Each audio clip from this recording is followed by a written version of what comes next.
Estos días recientes, ahora no voy a dar fechas porque como estaba en el programa, con respecto a eso es un poco errático, los programas han salido sí, casi como al día, ¿verdad? Sí, entonces sí. eso ha dado pie para que haya algunas reacciones, pero interesantes.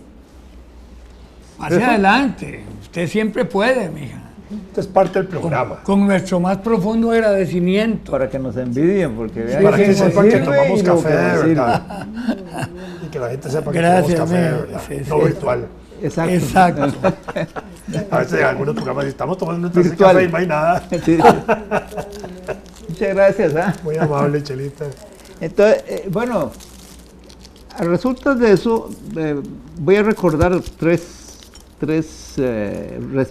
reacciones. Una muy interesante, que ustedes la recibieron del doctor Víctor Pérez Vargas, el abogado, a propósito de los comentarios que hicimos aquí sobre el conflicto con Nicaragua. Todo muy interesante, es bastante... Sí, bastante sí. Sobre todo porque era un escrito que él había hecho hace varios años. Exacto, Dos sí. artículos. Dos escritos de él, como un poco proféticos. ¿Cómo se llama el de la librería francesa? Perdón. Don Ramón Mena. Ramón, me ha mandado un montón de emails para que quiere que establezcamos conexión, pero yo no contesto, yo no sirvo. A mí lo mandan muy de vez en cuando, pues contesto. Entonces me da pena. Entonces la tercera vez que me mandó decía que si quería hacerlo o no, que pusiera. Entonces le puse que sí, pero le dije, vea, lo que pasa es que en realidad son mis nietos los que me hacen todo. Yo en computación sí recibo y sí abro lo que recibo, pero yo no me pongo a intercambiar cosas, realmente no tengo ese espíritu. Entonces, no sé si lo habrá recibido. Bueno, conmigo se comunica con bastante frecuencia. Sí, sí, yo es muy amable, él es muy amable. Hay un señor... Y manda cosas muy simpáticas. ¿Sabes? Sí, no, claro. sí. Mandó una caricatura de la pájara pinta, que era una pinta de pájara. Sí, muy buena, sí. Hay un señor, un caballero, que tal vez que me conoce probablemente por la forma como me escribe, que se llama don Richard Paniagua. Entonces, el texto dice muy corto, dice: hola Fernando, desde hace tiempo he estado buscando cómo escribirle, ya sea a usted, a Álvaro o a Vladimir, para felicitarles por tan excelente programa de tertulia, pero hasta hoy que me puse a buscarlo en su Facebook y después de leer muchos de los comentarios pude encontrar su dirección de correo electrónico. Yo no tengo Facebook, por eso se me hace más difícil. Soy un costarricense que por motivos de trabajo está viviendo en Arizona. Todos los días los escucho.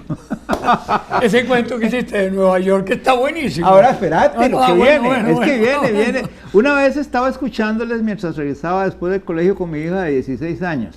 Ella es una lectora asidua y usted mencionó la palabra estatueta.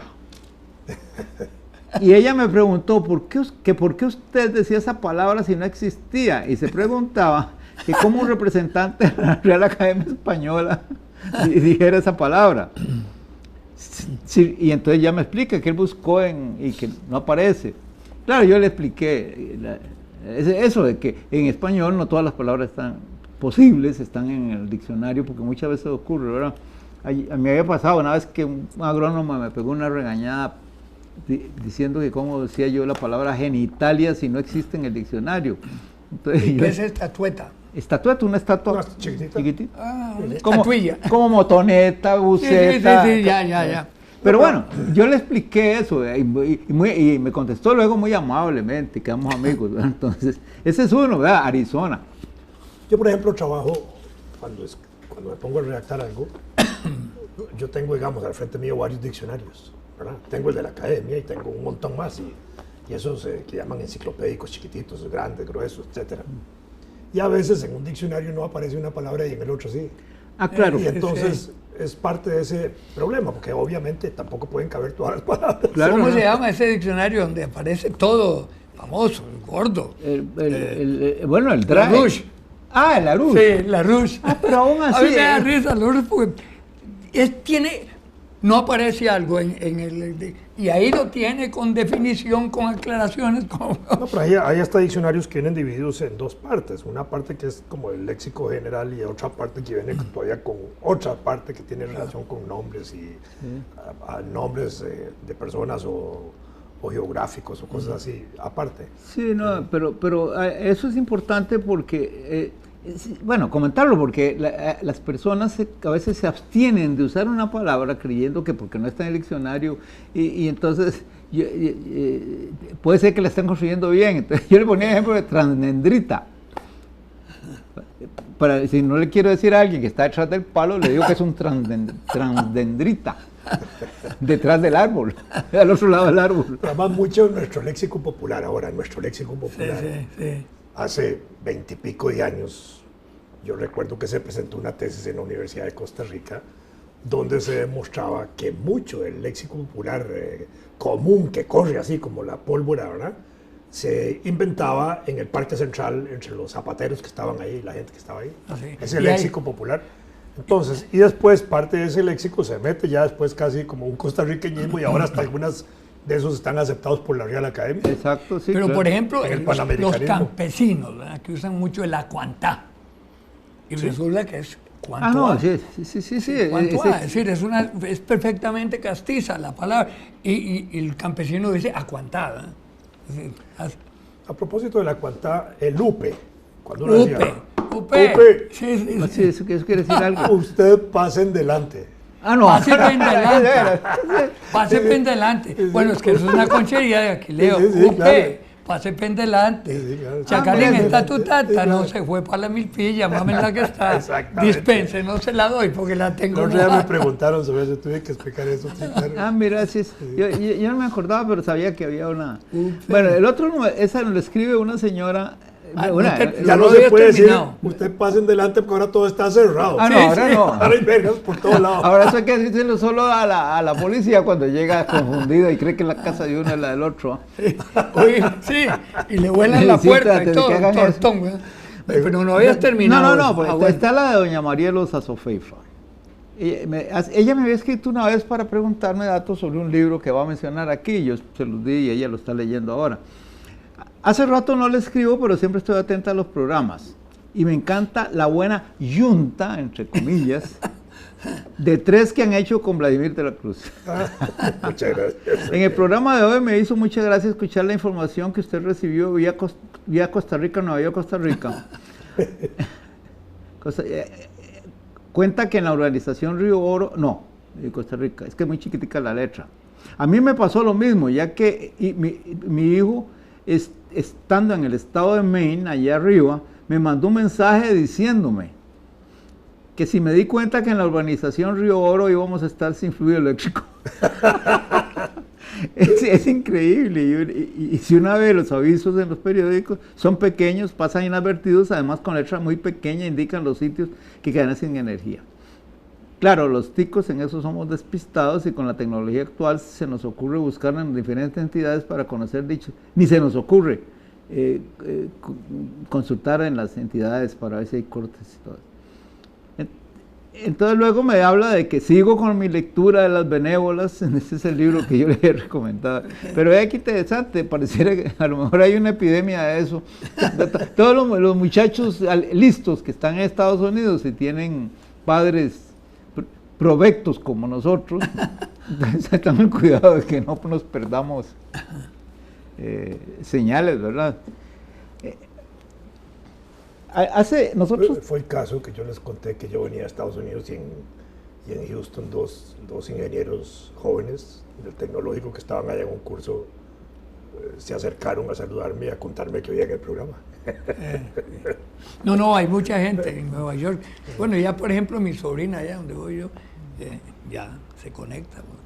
Es la única forma de oírlo. Usted nunca me llama por teléfono.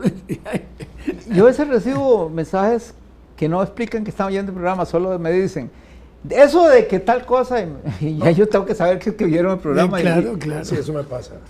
Nosotros hace tiempillos, bueno, que no hacemos comentarios literarios, no es mi pretensión hacerlo ahora, pero yo soy un un perseguidor de los restos que quedan de la literatura de Ray Bradbury. Es muy bueno. Yo creo que creí que había acabado con todo, él murió hace relativamente claro. poco. Pues ha aparecido en español un libro de cosas perdidas que no han aparecido en el libro, incluso un poema. Y, claro, la mayor parte son relatos muy, muy especiales. Pues hay uno que me dio la impresión, digo yo, sí, de que si hay un buen profeta, es ese hombre.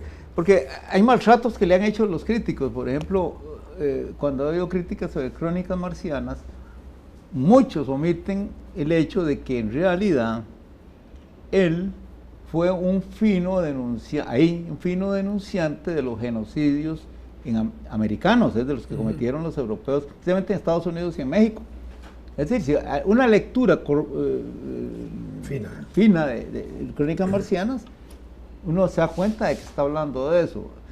Entonces, no se le da el mérito de ser un denunciante de los genocidios y de los más tempranos. Recientemente, en la televisión... Este es de Bradbury. Sí. ¿Cómo se llama? Mira, aquel que me mandaste a la librería, ¿cómo se llama? No está. Ahí lo pregunto. ¿En la Internacional? En la Internacional, sí. ¿Cómo se llama el libro ese? Sí, el del telón. Sí. Raro. Ya, pero yo fui hace 3 días. ¿Sí? En la Avenida Central, Ajá. en esa librería, compré un ejemplar adicional para alguien que me lo pidió antier. Ajá. El martes que andaba a pie yo por San José, porque no tengo carro ese día.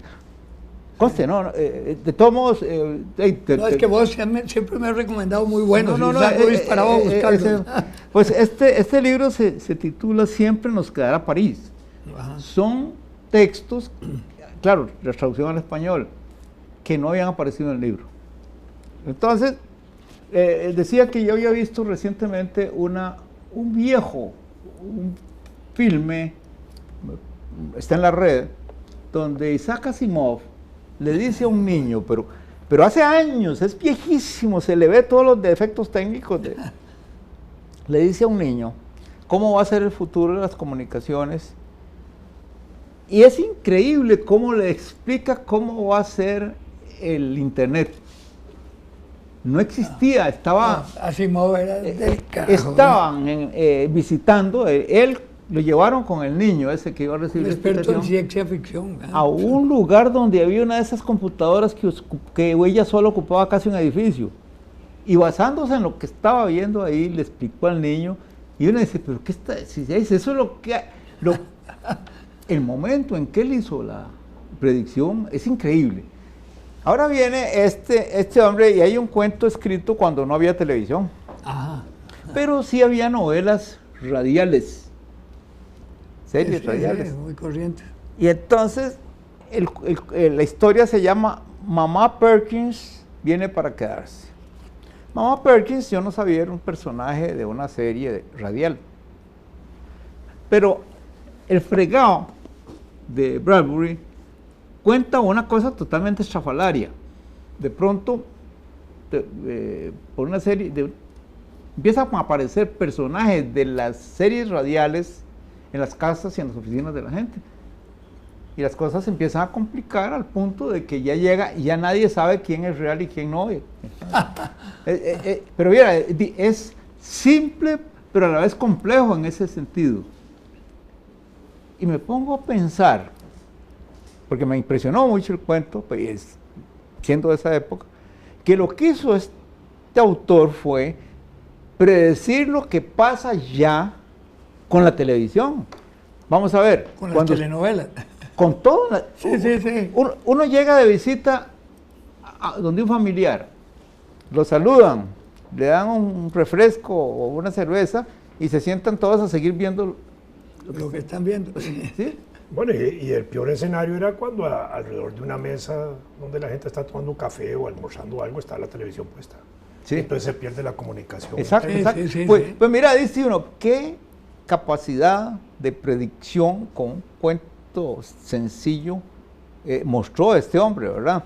Mucho mejor que la de Orwell en 1984, porque llegó el año 84 y no había pasado casi nada de lo que él dijo. Exactamente. Pero Primero fue La Granja, ¿cómo se llamaba? La rebelión. La rebelión de La Granja, y después 1984. Sí, no pasó pero nada. dice uno, la literatura sencilla incluso, porque uno puede hablar de grandes obras literarias que fueron rupturas, crearon época, pero estas cosas tan pequeñas, no, tan sencillas, tan fáciles de leer, como efectivamente dan, o bien del pasado, una visión sucinta y muy compendiosa a la vez, o del futuro, una visión que se cumple, y se cumplió rápido en los dos casos. Asimov lo hacía verbalmente, Sí. pero A mí me gustaba mucho Asimov, esa ciencia ficción de él, cómo armaba las cosas, y muchas de las cuales, de veras, se hicieron realidad a corto plazo, ¿verdad? No solo en ciencia ficción, también tiene una serie de manuales históricos muy interesantes. Sí, Muy Isaac interesante. Asimov Yo es un hombre extraordinario. que empecé a leer esa cosa, decía, pero este hombre, ¿de dónde saca este conocimiento histórico tan vasto? Porque realmente es vasto, ¿no? ¿Usted acuerda en la que menciona De todas las culturas. no, la influencia de la disputa entre los estados esclavistas y los esclavistas de Estados Unidos en Centroamérica? Sí, tiene, sí, lo trata. Ahí, eso es un capitulito pequeño, pero está ahí. No, y trata incluso hasta de los judíos y un montón de cosas, de historias antiguas, romanos, Grecia, todo. Es una cosa impresionante. Uno dice, Asimov que es judío. no importa, pero digamos... No, digo yo, para comentar, porque yo Pero no es que sabía. es una historia como que a veces no está escrita. Sí, Es como bíblica, es como de la leyenda. sí. ¿Verdad? Sí. Incluso en los textos antiguos, clásicos, no se estudiaba historia del pueblo hebreo. ¿No? Roma, Grecia, Egipto, Siria, un montón de pueblos, pero los hebreos no existían. Y no porque esos autores fueran antijudíos, ni ateos, ni mucho menos, sino no existían. Pasa a ser como una cosa bíblica, a pesar de que los territorios donde está Israel hoy y la Palestina tienen mucha arqueología, mucho monumento arqueológico, digamos, ahí vivieron culturas. Claro. Ahora, porque por ahí ha pasado todo el mundo. Está viendo en estos días un descubrimiento arqueológico en Israel, reciente. Una excavación enorme, pero una ciudad, un emplazamiento sólido. Era una ciudad griega. ¿A dónde? En Israel. Ay, Que ellos dominaron todo eso. interesante. Qué interesante. Todo el Mediterráneo. Pero hay una hipótesis que leí hace poco, tengo que volverla a buscar para ver si Una ciudad griega interesante. Sí, Uno pensaba claro. en la proyección del Imperio Romano, que sí puso ciudades al frente del Mediterráneo. Claro. Al frente de Roma, quiero decir, claro. Lo que pasa es que, vamos a ver, con eso del Imperio Romano, yo he empezado a pensar en esta posibilidad, pero solo los historiadores podían dictaminar. Nosotros hablamos del Imperio Romano, hablamos del Imperio Romano a partir del momento en que se desaparece la República con Augusto. Sí. Pero resulta que la mayor parte de la historia de ese imperio, de la duración de ese imperio, en realidad es la que corresponde al Imperio Bizantino. Entonces, es que debería llamarse Imperio Greco-Latino, porque la importancia del... El concepto existe como concepto. Sí, claro. Bueno. O sea, porque es que uno dice Imperio Romano y piensa en Italia nada más. Y Sí, claro. Finalmente, cuando Alarico les hace la vuelta y vuelve a Italia un desastre y nadie sabe qué está pasando ahí, el Imperio Romano sigue existiendo con una gran solidez y dura 1000 años más, ¿verdad? El Oriente. 1000 años más. Sí, claro. Sí. Con una influencia enorme. Y uno piensa en 1000 años, ¿te imaginas cuántas generaciones? ¿Verdad? Sí, es increíble. ¿Verdad? Pero esta hipótesis de que hablaba es muy atractiva, sin embargo, es peligrosa porque puede suscitar algunas molestias. A propósito de Asimov, pues, que tiene en su redacción la habilidad de meter un poquito de fantasía en cosas serias, por ejemplo en historia. Él de repente se desliza y tira algo de sus predicciones así, y vuelve a retomar el texto original. Pero eso, a mí me encanta Asimov. Pero eso no es una... Narración. Sí, eso no es una opción que los historiadores tienen. Finalmente cuando... Pensar, sí, imaginar. Sí, No, y claro. deducir, porque ¿por qué la ciencia? Reflexionar el hecho. Reflexionar el hecho, claro. No, pero es que hay unos que son muy No es taxativos. solo una descripción fáctica, sino inclusive que es también una excelentes interpretación. historiadores son muy taxativos, muchísimos. Porque hay cosas que uno elude cuando habla... No, uno no. El sistema educativo, las fórmulas escolares se eluden. Yo siempre me pregunto por qué en la historia de España, que nosotros absorbemos, no que leemos, porque no es cierto que leemos mucho, se nos escapa algo que los mismos españoles también olvidan. En la historia general de España, de la escuela de Alfonso X, dice Alfonso X, bueno, él y su gente, si me voy un poco Alfonso X en ese sentido. El origen de los godos está perfectamente claro, y sin embargo toda la historiografía nos dice que son germanos. No. ¿Y cómo si ahí está que no son hermanos? Vienen de la región del Vístula. Sí. Bueno, pero y eso es importantísimo. En la lengua española hay una cantidad de características que de pronto uno las siente como que palpitan en el lituano actual. ¿Y por qué? Luis Lara, ese filósofo alajuelense que tiene un libro que yo lo perdí, y además él los edita en 100 ejemplares y después se olvida de ellos. Entonces, es un tesoro. Es un collector's item. Hace una serie de observaciones. Yo tuve la curiosidad de leer bastante de ese libro, y constantemente en ese libro aparecen citas del nexo entre vocabulario, formas verbales del español y el lituano. Y yo pasaba ese, yo aseguro, lo confieso, yo decía, no será demasiado... ¿Vos hablas lituano? No. Ah, bueno, que me llama la atención, porque yo, primera vez que oigo eso, entonces... ¿Será que él está demasiado alajuelense aquí? No, una vez que ya yo me metí un poco en ese asunto de la historia de los godos, y me di cuenta de que tiene toda la razón Luis Lara, toda. Pero, ¿por qué decía esto? Porque la historia siempre está expuesta a rectificaciones. Imagínense ese descubrimiento en Israel de que hablaba. No voy a exigir que se discuta un poco qué hacían los griegos ahí, en qué época estaban los griegos ahí. Claro. Pero lo que me tiene a mí más asombrado es la propuesta esa de que los egipcios, los egipcios tienen un periodo, durante el reinado de Akenatón, Akenatón, como dirían, que se hicieron monoteístas por imposición, como ocurre soberana. Cuando murió Akenatón, como dirían los de la Alajuela, resulta que fueron perseguidos los monoteístas.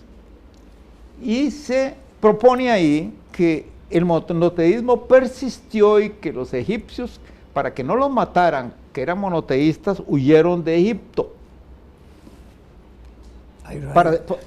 Para no complicar las cosas, voy a decir nada más esto. Esos antiguos egipcios que huyeron de Egipto y conservaron el monoteísmo son los judíos. Me imaginé que iba Pero a es al revés, porque, Sí. es decir, si se remonta también a la idea de que Cristo, digámoslo, pasa una parte de su infancia ahí en Egipto, ¿verdad?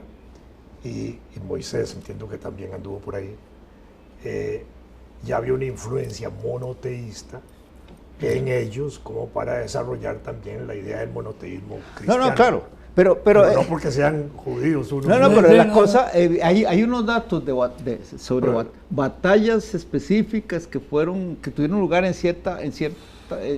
condiciones un poco discutibles, que tenían que ver con eso, y Y claro, hay aquella historia de que el monoteísmo ha sido una fuerza para los grandes imperios. Sí, claro. Pues La sí, unificación de un consolida solo Dios. una Sí, unidad. Un solo faraón y un solo Dios. Sí, Exacto, sí, claro, exacto. claro, claro. Ahí dicen que hay que No, pero aterrizar. qué interesante eso de Israel. Ah, no. Es decir, te van a, A mí me... fusilar. No, yo no estoy adoptándola. Yo No, lo que estoy no, diciendo, pues que me ahí llamó es- la atención. Ahí está planteada y yo digo, bueno, qué extraordinaria, porque se me parece a las... No se me parece, la historia como ciencia se me revela ahí, porque todo está, muchas cosas establecidas están por revisarse. No, así es. Y Bueno, además, el origen de las tribus, ¿cuál fue? Es decir, uno tiene que remontarse al pasado para empezar a determinar cuáles son los hechos reales del... Bueno, entonces ya,